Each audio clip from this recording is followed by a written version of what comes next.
position. We're on.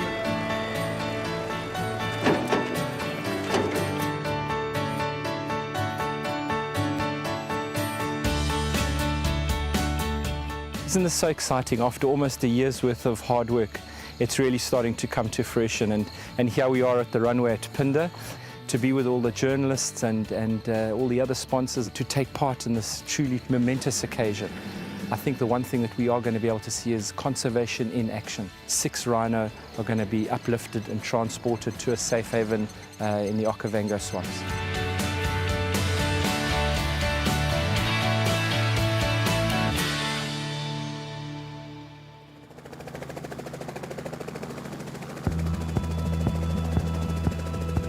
We are just waiting for the call. The helicopter is just going to look for our first rhino, and then when they get it there, then they will let us know, and then we'll start making our way to where the animal is. My role is to look for the rhino and then to get the vet into a position where he can dart it from the helicopter. These rhinos are going to be forming a core in the south of the Okavango Delta to supplement a population that was already established in the north of the Delta. As you increase the home range of the species or re-establish it in its old home range, you increase the ability for that species numbers to increase. So translocation has to form an integral part of securing species across most of their home ranges in most countries in the world. Okay folks, if everybody could just pay attention, we found the rhino. Get ready to get on the vehicles, things will start happening quickly.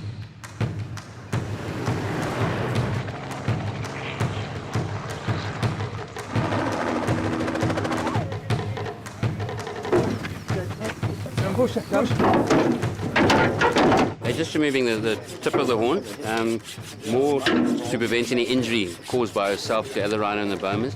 The animal doesn't feel this at all. This is as good as cutting your fingernails. Now it will go back. It's just so that the other animals don't get damaged. It's crazy that people actually destroy an amazing animal like that just for something that has mythical, supposedly mythical powers. So It's absolutely incredible that these animals are actually being nailed because of something like this. It doesn't look any different to the hoof of an animal or the horn of a cow. You can't believe that this can be the reason why these animals are under so much threat. It's absolutely diabolical. We're just going to put a foot collar on this one so we'll probably carry a foot collar later so we can monitor it in the boma with its collar on, make sure there's no chafe. This is so we can radio track it. This is just purely VHF, but it will get a GPS collar when it goes to Botswana. With the escalating poaching that's happening in South Africa, by moving these animals into Botswana is creating another environment that they can be protected in, kind of taken out of the limelight of what's happening in South Africa. And with this equipment, it'll help the guys on the ground to better protect the animals.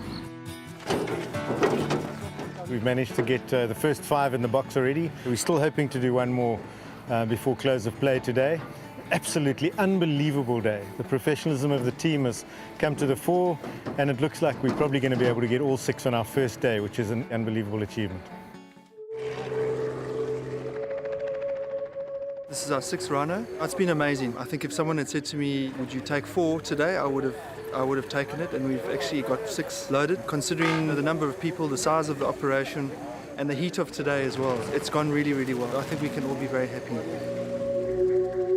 It's wonderful to be involved in something so unique and groundbreaking, really. It's just been something that you can't describe. There's a level of emotion to see that an animal like this that is so endangered has to be moved to another country, but also of satisfaction to know that everybody's doing something to save such a wonderful animal.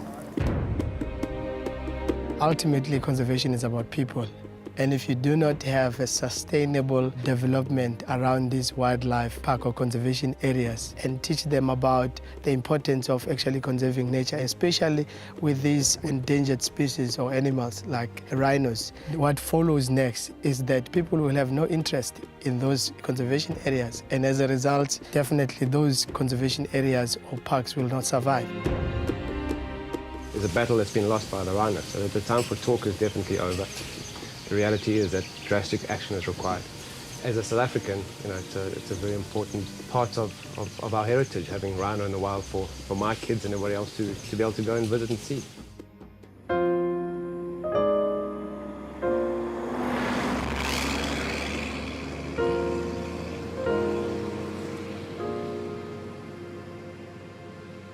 Okushuthi nje ngiyawuthokozela umsebenzi wami njengoba ngizobe ngigadile lana ngisebenza yabo nje so makufika igebe ngikwazi ukuthi zingivikele igugu lethu nje nyama rhino igugu lethu kakhulu eSouth Africa siyayithanda kakhulu imkhombo ingiyakithi.